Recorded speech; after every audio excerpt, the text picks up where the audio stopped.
Welcome to season 3 of the Living and Learning podcast.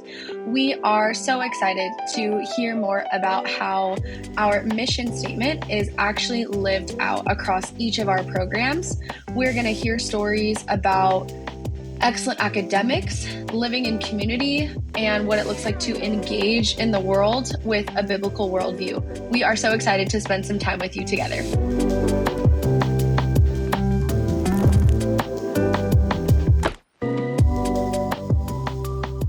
Hello, all, and welcome back to our Living and Learning podcast.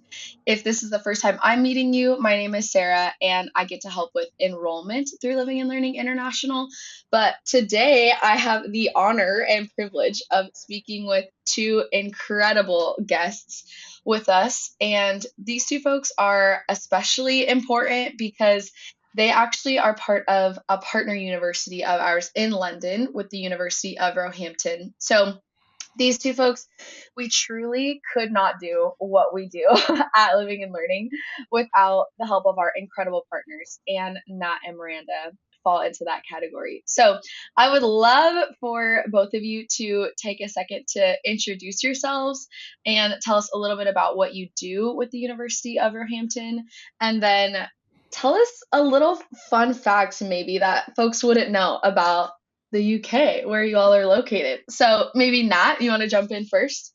Yeah, great. Thanks, Sara. My name is Nat Arkwright. I'm the study abroad manager at the University of Roehampton. I've been with Roehampton for just over 6 years now. So I've worked with hundreds of students who've come through Roehampton from all over the world on semester programs, summer programs, short-term programs. And so I now oversee our kind of full portfolio of incoming study abroad programs and work with Miranda and the rest of our team to deliver them in a way that's as fulfilling and exciting for students as possible, and also help to build more relationships with partners like Living and Learning. Awesome. Wait, tell us your UK fun fact. Of course, yes. Sorry, Miranda. Forgetting the key bit of information.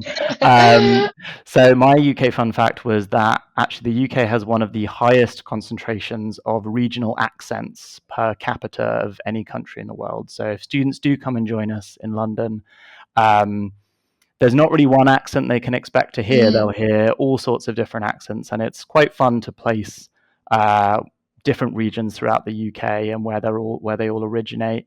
So there's loads of unique voices that you'll hear from all around the UK. That's so good.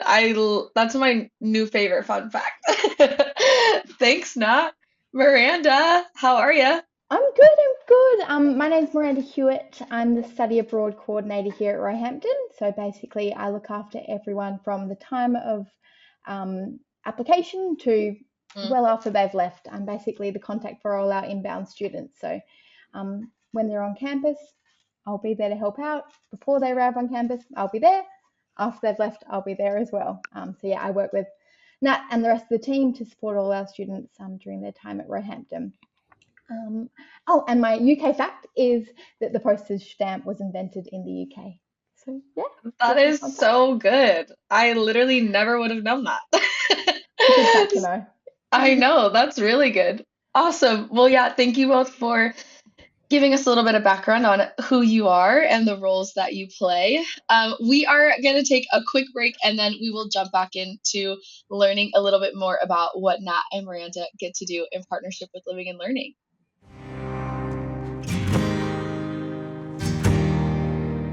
Hi, I'm Rachel Ruskowski, Director of Experiential Tours with Living and Learning International, and I would love to invite you today to start planning your study abroad program for next year. We would love to connect you directly with one of our regional program managers that will work with you to create a custom experience for you and your students. So what are you waiting for? Send us an email and let's get started.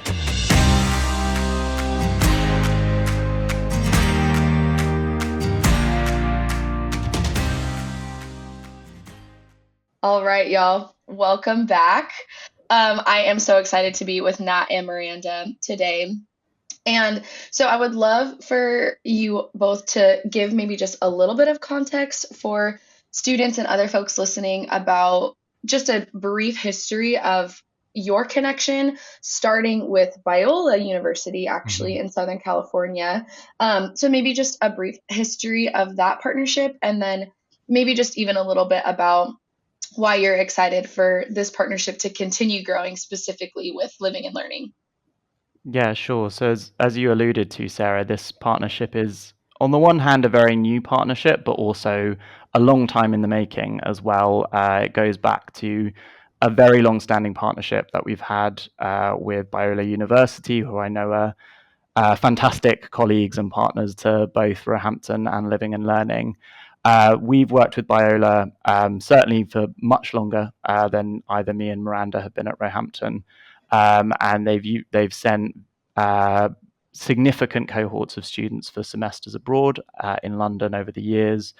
And it was through conversations with our colleague Austin at Biola that we first got put in touch with Living and Learning through our conversations with Phil Payne. And over time, we've got to know various members of the team a little bit more. I was really excited to have the opportunity to visit Biola last fall, I think it was, with Sara, where we held our first specific kind of a dedicated info session between across Roehampton and Living and Learning to introduce students to the program, to the unique approach that we take in our collaboration, how it separates separates this program from others as well.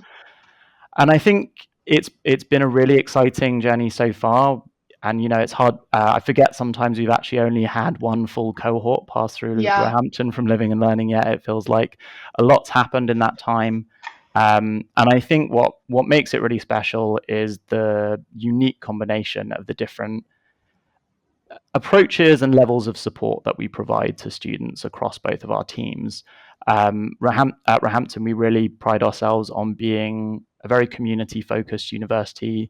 We're the only traditional campus university of its kind in London. We have a very tight-knit and welcoming and inclusive community that students will join as an overall Roehampton family, but we also have these kind of microcosms of community within our campus as well. These niches that students will find that suits them, their values, what they want to get out of their study abroad experience. And I think that dovetails really well with what Living and Learning offer, with a kind of a more focused, community-centric residential experience where they have this fantastic pastoral support that their staff offer as well. So I think our two kind of ethoses have blended really well in the time that we've been working together. Yeah, yeah, that's so good. And I think even for you to highlight the just web of care that students might receive, and that our program in London is, even for us, really unique, because London is the only program where we get to partner with another local university. And so, yeah, thanks for even highlighting the just even heart posture that you all carry, that as you care for students, there is so much intention and there is so much thoughtfulness in how you all prepare for international students to connect with you all on campus, and that our Living and Learning students fall into that web of care that you all have already had for, several years. So thank you for highlighting that, because I think that is, you're right, it is totally aligned with who Living and Learning is and the type of support that we as an organization provide across all of our programs. So thank you, Nat, for highlighting that from the Roehampton side. I was just going to add on to that. It's kind of, in a way, like we're bringing two communities together. We've got the Roehampton community here in London, and then the Living and Learning community from across the US. So it's lovely to have that opportunity to bring those two communities together and see it play out as well. So that's really special, I think. Yeah. And even the richness of diversity on campus at Roehampton, and just I had the honor of going to campus in the fall of last year. And so just to even experience that firsthand was honestly so beautiful. And so for our students to jump in to University of Roehampton culture and context, and the richness is the word that just keeps coming to mind of the types of students who are already on your campus, and the ways in which our students have the privilege to jump in for just a semester, but is really a powerful time to experience not just culture of London, but even the diversity of culture that's represented in your students on campus. So I think that's really beautiful too. Amazing. Well, yeah, we are going to take one more break, and then we're going to jump into hearing a little bit more from Nat and Miranda. If you are enjoying learning about Living and Learning International's London, England program, then you don't just have to limit your experience to your headphones. You can actually study abroad with us for a semester through Living and Learning International. You can visit the beautiful mountains and welcoming culture of Quito, Ecuador. You can journey through the Eternal City in Rome, Italy. You can visit some rich history and some of the most iconic states through our East Coast program, or you can visit London, England, just like Christiana did. So if you are ready to learn more, you can apply at landli.org/register, or you can connect with me and the rest of our enrollment team at info@landli.org. We are so excited to help you get to the best semester of your life. So again, to apply, you can go to landli.org/register. Awesome. Thank you both again so much just for being here with us. I am already, learning so much, which is so helpful. Both of you get to work with international students as part of your roles at the University of Roehampton. So, and it's funny to think that our living and learning students are actually international students in stepping into the University of Roehampton. So, can you just maybe paint a bit of a picture of how you support international students, and then, of course, how our living and learning students kind of fall into the care that you provide? Yeah, I'm happy to take that question. So essentially all our study abroad students are treated like full Roehampton students. So just like a full degree Roehampton student would get, study abroad students, so living and learning students, would get access to all our wellbeing programs, our chaplaincy services, our academic support services as well. They also can join our clubs and societies. So they get that immersion of being a full-time Roehampton student, just as they would if they were to enroll for a full degree as well. So they get that experience of UK life on campus. We also try and get them to live in our student accommodation amongst other full degree students or other international students as well, just so they can meet people from all around the world. As you said before, we have quite a diverse campus, so it's great to be able to live and meet with people from all over the world as well. If we're looking at it more on like a study abroad specific basis, our study abroad team does a whole lot of different options in terms of support leading up and when they're here, and even after they've left as well. So if we're looking at pre-arrival, we run our pre-arrival webinars. So myself and Amira normally take these. Amira is my other colleague. And we go through some frequently asked questions. We look at different ways that students can prepare for their time in London.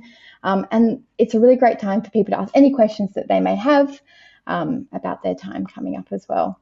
On arrivals day, we do an airport pickup. So we pick up all the students from our Heathrow terminal and run that throughout the day. Lots of people make their lifelong friends on that bus ride to campus, so it's a really great opportunity. I think everyone's in the same boat. They're tired, they're not sure, they're a bit nervous. So it's a great time, and I feel like you see a lot of people's nerves ease once they hop on that coach. And then we run a trip to our local grocery store so people can buy food or necessities that they may need. And then we offer a welcome meal that evening as well. So the welcome meal is a really great opportunity for students studying at Roehampton to meet other study abroad students. again, it's another opportunity to ease those nerves, realize everyone else is in the same position, and meet a lot of people. So that's when, as another spot where friendships are really formed at that welcome dinner as well. So people really enjoy that. And then the following day, we offer our orientation. We run through everything that you'll need to know about studying at Roehampton. So we look at staying safe in London, things to do around London, academic options at Roehampton. We have people from our wellbeing team come and talk to us, our Roehampton Student Union come and talk to us, and also our chaplaincy team will be there. So they're really strong presence on campus, so they can come and have a chat with students as well. And then throughout the semester, we offer a drop-in service twice a week on Wednesdays and Thursdays. So anytime a student needs to come and have a chat with us, they can. If they want to meet with us outside of those times, they can just send us an email, and I'm always available to have a chat. May it be I need to change some of my modules and struggling with some of my academics, or I just want to have a chat about what to do on the weekend. That's something we're always available for as well. So that's kind of what we do in a nutshell to support study abroad students. But a whole lot more than that. They can find out when they arrive. Totally. Yeah, and I think you all do so much work in the preparation, but then once students arrive on the ground, the fact that you all are, hosting an entire orientation for students to get connected to different resources on campus is so valuable. And I think just is really important for our prospective students and even parents to hear that there are so many steps that are taken for our students to be well integrated into the life of campus. And I think that's really exciting and really fun for students to know that they have, they can be part of clubs on campus. They can be part of the student union. They can, I think something that's really important for us as an organization is that our students are not just entering in and staying in a little North American bubble, but that they are really integrating into what, this cross-cultural experience looks like. And so I don't know if either of you would have maybe a specific example of this, but is there a specific way that you have seen international students get involved on campus through these things like the student union or even mental health care or things like that? Is there something specific that kind of comes to mind that international students have kind of taken advantage of? Yeah, I can go if you want me to. A couple of different ways I've seen it, and it's really interesting to see students when they first arrive and they think, oh, I don't know what I'm going to do. This is a whole new experience to me. And then at the end, they're a completely changed person. They've joined on-campus activities. They've seen different things that they didn't think they would see, and they've kind of opened their mind to new things as well. And I think that's definitely something that is done through our RSU societies and clubs. So students who maybe I think a common one I get is students want to play netball, and netball is like a very UK specific sport, and they don't really have that in North America. And so they've experienced a whole new sport. They've met new people. They've joined a club in the UK. That's 3 experiences they wouldn't have had if they didn't study abroad. So things like that, I see a lot of that at the end of our experience as well. So, stepping outside their comfort zone, they kind of take that home with them and become a lot more braver, willing to step out of their comfort zone when they return home as well. Yeah. I think another way that has really emphasized the value of our partnership specifically with Living and Learning is how it has really shone a light on new ways that we can incorporate and engage with these various layers of support that Miranda has spoken about in ways that we hadn't even considered before. I think the nature and structure of this partnership has kind of encouraged us to think in new ways, which is always great. When you're doing a program, kind of year after year, it's really useful to have these moments that kind of break you out of routine and try things that are unexpected. So one example of that, I know our Dean of Students, Marilyn Holness, who I think you will have Yes. met, Sarah. Yes. She was there to host your visit on to Yes. campus earlier this year, and then also got a chance to visit you out in California as well. And that's really born of the fact that as both our Dean of Students and also our head of Digby Stewart College, she is really well positioned to engage students and to connect students with a quite unique facet of Roehampton life, which is our collegiate system. So we're a university. We are one big Roehampton family, but we're made up of 4 colleges, which all have their own unique historic traditions and legacies. And Digby Stewart happened to be the college where our Living and Learning cohort were housed in the spring of 2025. And Marilyn really kind of on her own initiative did a lot of work to get students engaged with some of their community events, some of their faith activities, bringing them into contact with different community groups on campus as well, which I think has brought students into connection with students of all kinds of backgrounds. I know one event that she's talked about at length that our Living and Learning students were able to get involved with was this. As it happened this year, we had a crossover between Ramadan and Lent, so we were able to hold activities that brought our Christian and Muslim students together, and also students from other backgrounds as well, to kind of share thoughts and experiences from their own traditions and their own cultures, and really learn from each other in quite unique ways. And so I think that's a really great example of how our students and our partnerships can really take the lead in terms of charting a course for how we enrich our program. So yeah, that's been a great aspect of what we've learned as well as from what the students have been able to experience. Yeah. That's so beautiful, and I think is again just reflective of the type of students that are already on your campus, and the sweetness of the fact that our students get to learn from you all as an entire university, including students that are already there, including someone like Marilyn, who is, it was so sweet to connect with her when I was able to visit. And we had a chapel event in like a student common area in Digby Stewart College, and she not only stopped by but sat with our students and staff for the entire duration of the chapel experience. And so she was a very clear, tangible representation of the type of care that you all provide, and was able to connect with you both on campus as well. So it was just a really sweet, very, very tangible reflection of the type of care that you all provide. So thanks for sharing some more kind of tangible ways that students get connected. And that kind of leads me to my last question for us. And you've kind of alluded to this, but maybe even just a story that you all have experienced of how students grow through engaging in an international setting, and how you have experienced a student kind of go through the growth of doing a semester internationally with Roehampton.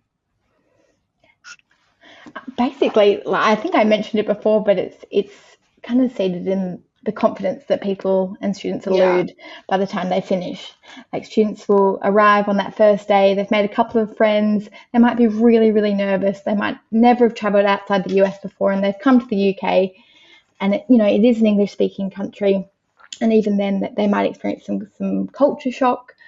Things might be a bit different to they expected. They've got new challenges that they didn't expect, and it's watching that process of them overcoming that those obstacles that they may face, and kind of making a new normal during their time in the UK, and coming out a completely different, confident, resilient person, ready to kind of take on anything. That's, I find, a really special thing that I have the opportunity to see every day in my job. So I'm very grateful for that experience and being able to experience that year on year. So I think that's a common experience that we have at Roehampton, that students really come out of their shell by the end of it. So it's great to see that.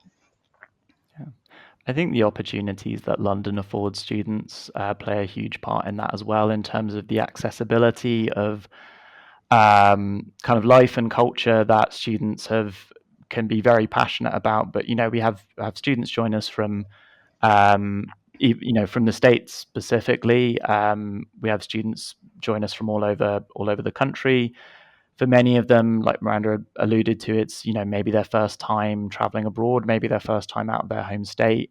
I know I met with one student once who had a really strong passion for theatre that she'd kind of had all her life, but it wasn't necessarily an option for her to be able to access kind of big name theaters, or Sure. go to Broadway, or go to New York or LA, or and see major theatre productions that weren't going to visit her hometown.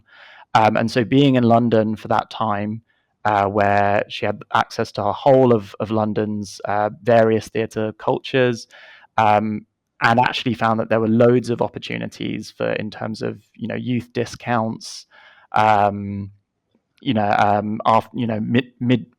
afternoon weekday performances where she was able to get cheap tickets, and that meant she was really able to kind of fill that time with unique experiences that would have been probably unthinkable in her normal daily life. And so now that's experiences she'll take back and provide motivation for what she wants to do moving forward. So I think London itself is, I think every student will find something for them here, even if they don't know quite what it is when they set out. They'll know by the end usually.